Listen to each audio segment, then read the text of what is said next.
जय हिंद दोस्तों, आप सब कैसे हैं। आई होप आप लोग अच्छे होंगे, मस्त होंगे और अपनी पढ़ाई ज़बरदस्त तरीके से कर रहे होंगे। दोस्तों देखिए, आज से हम जो है इंडियन पॉलिटी के टॉप 30 क्वेश्चन डेली देखेंगे। इसमें हम एसएससी के क्वेश्चन ही देखेंगे, यानी एसएससी, सीजीएल, सीएसएल, सीपीओ, मतलब जितना कुछ एसएससी द्वारा पूछा गया है वो सारे क्वेश्चन इसमें इंडियन पॉलिटी के होंगे। यानी ये 30 क्वेश्चन हैं और इसे 30-30 करके हम देखेंगे। 600 क्वेश्चन के आसपास हम देखेंगे एसएससी में। ठीक, एसएससी द्वारा पूछे गए जो पॉलिटी के क्वेश्चन हो कितने देखेंगे, तो 600 प्लस क्वेश्चन हम आराम से देख लेंगे। तो शुरुआत करते हैं। देखिए, इसमें पहला क्वेश्चन लिखा है कि प्रक्रियात्मक मामलों पर सुरक्षा परिषद के निर्णय सदस्यों के सकारात्मक मतों द्वारा लिए जाएंगे। अब देखिए, ये लैंग्वेज तो हार्ड है लेकिन हम इसे सिंपल बनाते हैं। देखिए, हमें सुरक्षा परिषद पता है कि यूएनओ का एक अंग है। सुरक्षा परिषद क्या है? यूएनओ का एक अंग है जिसमें 5 स्थायी सदस्य होते हैं तथा 10 अस्थायी सदस्य होते हैं। जो 5 स्थायी सदस्य होते हैं उनके पास वीटो शक्ति होती है, यानी किसी भी निर्णय लेने पर अगर इसमें से एक भी लोग ने वीटो कर दिया तो वो निर्णय मान्य नहीं होगा, यानी वो जो वो है निर्णय वो पारित नहीं होगा, ये वो मत माना नहीं जाएगा। तो देखिए, इसमें कह रहा है कि कितने लोगों को चाहिए, तो 15 में से कितने चाहिए? 11, 10, 8, 9 किसी भी निर्णय को मानने के लिए सकारात्मक मतों को। तो इसमें देखिए 9 चाहिए, 5 तो स्थायी और 4 इसमें से, यानी 9 होने चाहिए। 9 लोग होंगे तो वो निर्णय मान्य होगा। ऑप्शन नंबर क्या हो जाएगा? डी हो जाएगा। आई होप आपको समझ में आया होगा। ठीक, लेकिन लैंग्वेज इतनी हार्ड बनाए तो हम क्या कर सकते हैं, लेकिन हमें समझना तो पड़ेगा ही ना। आगे सरल है। अगला क्वेश्चन है कि साधारण विधि का क्या अर्थ है? तो देखिए, साधारण विधि का अर्थ है सरकार द्वारा बनाया गया कानून और लागू किया जाने वाला कानून। जैसे साधारण विधि क्या है? जैसे एमएसपी है।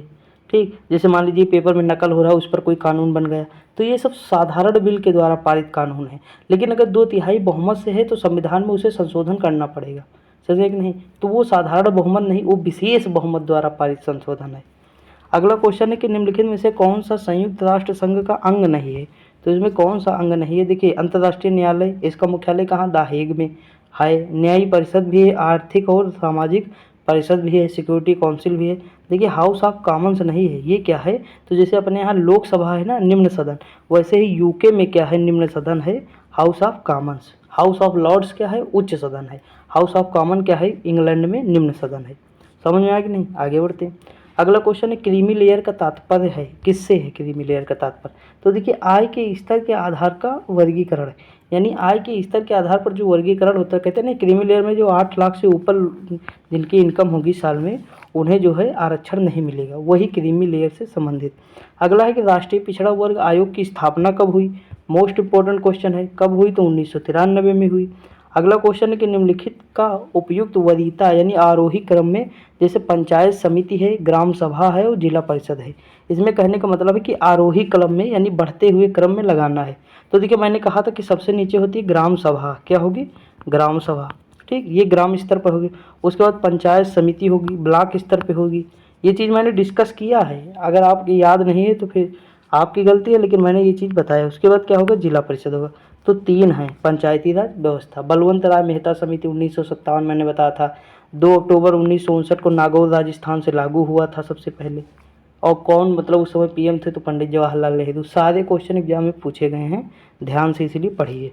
अगला क्वेश्चन है, अब देखिए इसमें क्रम पूछा था ना, तो देखिए ऑप्शन नंबर क्या हो जाएगा?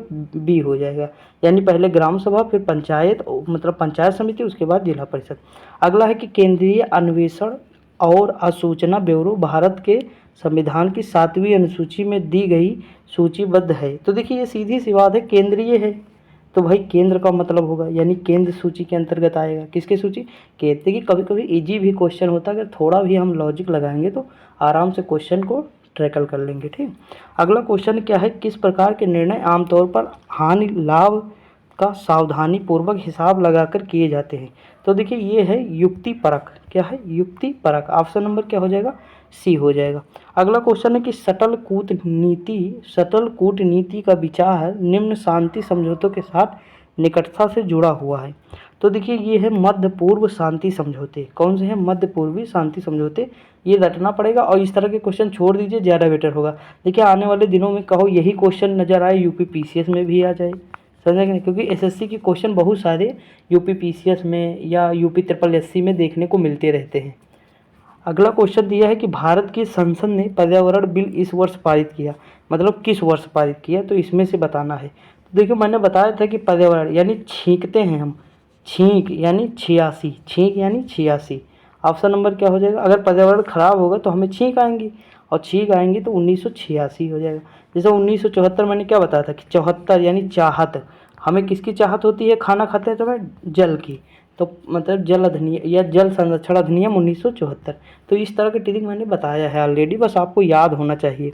अगला क्वेश्चन है कि संविधान सभा ने राष्ट्रगान कब अपनाया, तो देखिए 24 जनवरी 1950 को अपनाया। कब अपनाया, 24 जनवरी 1950 को। अगला क्वेश्चन दिया हुआ है कि सेना द्वारा प्रशासन तथा न्यायपालिका को अपने नियंत्रण में लेने के बाद लागू कायदे कानून को क्या कहते हैं, तो देखिए जब न्यायपालिका को मतलब न्यायपालिका और प्रशासन को सेना अपने हाथों में ले लेती है ना, तो उसे कहते हैं मार्शल लॉ। क्या कहते हैं, मार्शल लॉ कहते हैं। अगला है भारत के पड़ोसी देश भूटान में किस प्रकार की सरकार है, तो देखिए वहाँ पे क्या है, संवैधानिक राजशाही है, यानी वहाँ पे राजा हैं, लेकिन वहाँ पे जो मंत्री होते हैं वो मतलब राजा ही नियुक्त करता है, 5 साल में चुनाव भी होते हैं वहाँ, समझ कि नहीं, मतलब ये दोनों चीज़ है, संवैधानिक राजशाही है। अगला क्वेश्चन है कि जर्मनी में नाजीवाद की वकालत किसने की, तो भाई जर्मनी में नाजीवाद का हिटलर था। कौन था, हिटलर। और जैसे फांसीवाद का तो कौन था, तो मुसोलिनी था। कौन था, मुसोलिनी। तो हिटलर होगा, एडोल्फ हिटलर। और इसकी एक बुक बहुत फेमस है, मतलब आत्मकथा है, मेन कैम्फ। क्या है, मेन कैम्फ है। ठीक, ये चीज़ याद रखिएगा, मोस्ट इंपॉर्टेंट। अगला क्वेश्चन है किस देश में फांसीवाद का राजनीतिक सिद्धांत शुरू हुआ, तो मैंने अभी बताया किसमें, इटली में। कौन था, तो मुसोलिनी था। कौन था, मुसोलिनी। दोनों इंपॉर्टेंट हैं, देखिए दोनों क्वेश्चन एग्जाम में पूछे गए, दोनों इंपॉर्टेंट भी हैं, आ भी सकते हैं आगे। अगला क्वेश्चन है फासिज्म या फांसीवाद का विश्वास इस सिद्धांत को लागू करने में है, तो देखिए इसमें तो तानाशाही है, सीधी सी बात है, तानाशाही। हिटलर क्या था, तानाशाह ही तो था। मुसोलिनी कौन, तानाशाह की बात करता है। अगला है राज्य के विषय में फांसीवाद क्या है, तो देखिए राज्य के विषय में फांसीवाद है कि राज्य राजा के नियंत्रण में रहता है, राज्य जो है राजा के नियंत्रण में रहता है, यही फांसीवाद है। अगला है कि यह किसने कहा था कि एडोल्फ हिटलर जर्मनी है और जर्मनी एडोल्फ हिटलर है, जो हिटलर के लिए वचनबद्ध है वह जर्मनी के लिए वचनबद्ध है। बहुत गजब कोटेशन है, किसने कहा था, आर हेस ने कहा था। किसने कहा था, आर हेस ने कहा था। अगला क्वेश्चन दिया है कि स्विस संघीय सभा के 2 चैम्बरों को क्या कहते हैं, देखिए स्विस कहने का मतलब है यहाँ पे स्विट्जरलैंड। क्या है, स्विट्जरलैंड। तो देखिए हाउस ऑफ लॉर्ड्स, ये हाउस ऑफ कॉमन, ये कहाँ का है, यूके का, ये तो होगा नहीं। अगला है सीनेट और प्रतिनिधिसभा, ये कहाँ का है, तो इंग्लैंड, ये है यूएसए का। देखिए तरीका देखिए, हाउस ऑफ कॉमन्स कहाँ का है, यूके का, मैंने अभी ऊपर बताया था। सीनेट हम जानते हैं कहाँ का है, तो अमेरिका का है। तो देखिए सीनेट यूएसए का हो गया, हाउस ऑफ कॉमन। अब बचा कौन सा, सी बचा। सी मतलब देखिए ऐसे अगर पढ़ेंगे तो कठिन लगेगा, लेकिन हम ऑप्शन को अगर हटा देंगे ना तो एकदम सिंपल लगेगा, हल हुआ क्वेश्चन। आगे बढ़ते, अगला क्वेश्चन है कि स्विस यानी स्विट्जरलैंड राष्ट्रपति का कार्यकाल कितने वर्ष होता है, तो देखिए स्विट्जरलैंड के राष्ट्रपति का कार्यकाल 1 वर्ष होता है, लेकिन अपने यहाँ कितने वर्ष होता है, तो 5 वर्ष होता है। ठीक, स्विट्जरलैंड के राष्ट्रपति का कार्यकाल कितने वर्ष होता है, 1 वर्ष होता है। अगला है स्विट्जरलैंड में प्रत्यक्ष विधान में क्या होता है, तो देखिए सहज समृद्धि होती है। क्या होती है, सहज समृद्धि होती है। अगला क्वेश्चन दिया है कार्ल मार्क्स द्वारा लिखित पुस्तक, तो देखिए इनकी दास कैपिटल है, ये तो सभी को पता है, कार्ल मार्क्स की कौन सी है, दास कैपिटल है। अगला क्वेश्चन क्या है, तो अगला क्वेश्चन निम्नलिखित में से किस देश में संघीय न्यायपालिका के न्यायाधीशों का चयन संघीय विधानमंडल के दोनों सदनों द्वारा किया जाता है, तो देखिए जिस ऑप्शन में ए एंड बी दिया हो तो मोस्टली आंसर वही होता है, तो ऑप्शन नंबर डी हो जाएगा। देखिए हम पीवाईक्यू कराए हैं अब तो कम से कम 5-6 हज़ार क्वेश्चन अपने यहाँ यूट्यूब पे करा चुके हैं। ठीक, मतलब इतने क्वेश्चन तो हो ही गए हैं, अलग अलग सब्जेक्ट में, इतिहास में भी कुछ कराए हैं, पॉलिटी, जियोग्राफी, ये सारी चीज़ें, बहुत सारे क्वेश्चन हैं। तो उसमें देखिए मैंने तरीका बताया है कि ऑप्शन लंबा हो तो कैसे हमें डील करना है, ऑप्शन ए बी में दिया हो तब कैसे डील करना है, ब्रैकेट में हो तो कैसे डील करना है, तो ये चीज़ें मैंने डिस्कस किया। और ये सब आएगा तभी जब आप खूब सारे पीवाईक्यू सॉल्व करेंगे, क्योंकि वहीं से हमें पता चलता है कि हम एग्जाम में कैसे क्वेश्चन को डील करेंगे। ठीक, आगे बढ़ते, अगला क्वेश्चन है निम्नलिखित में से किस फसल की खेती भारत के माननीय उच्च न्यायालय द्वारा निषिद्ध है, यानी प्रतिबंधित है, यानी रोक लगा दिया है, तो आनुवांशिकता रूपांतरित बैंगन, यानी आनुवांशिक रूपांतरित बैंगन है, इस पे जो है उच्चतम न्यायालय ने रोक लगा दी, यानी प्रतिबंधित कर दिया है। अगला क्वेश्चन है केंद्रीय प्रदूषण नियंत्रण बोर्ड किस मंत्रालय के अंतर्गत आता है, तो सीधी सी बात है, प्रदूषण है तो पर्यावरण मंत्रालय के अंतर्गत ही आएगा, पर्यावरण और वन मंत्रालय के अंतर्गत आता है। अगला क्वेश्चन है कि एकाधिकार मताधिकार तंत्र क्या है? तो मैंने कहा था कि जो ऑप्शन लंबा होगा इसमें से वही हम चूज कर सकते हैं। देखिए, सभी नागरिक अलग अलग 3 वोट देते हैं, तो ये तो एक अधिकार होगा नहीं। केवल उच्च अधिकारी ही एक से अधिक वोट देते हैं, ये भी गलत है। प्रत्याशी लोग एक से अधिक वोट, ये भी गलत। अगला है कि पत्रित वोटर एक वोट देता है तथा कुछ विशेष योग्यता वाले वोटर एक से अधिक वोट देते हैं। ऑप्शन नंबर क्या हो जाएगा? डी हो जाएगा। अगला क्वेश्चन है कि मत पत्रों को सबसे पहले प्रयोग किया गया था। देखिए, मत पत्रों यानी मतदान पत्रों का सबसे पहले उपयोग कहाँ किया गया था? तो यूनान में किया गया था। यूनान में कहाँ? तो रोम में किया गया था। कब किया गया था? तो 139 ईसा पूर्व किया गया था। और उस समय क्या किया गया था? जो टूटे फूटे बर्तन थे ना, उसे ही ऊँट के रूप में माना जाता था, यानी मतपत्र के रूप में टूटे फूटे बर्तन को माना जाता था।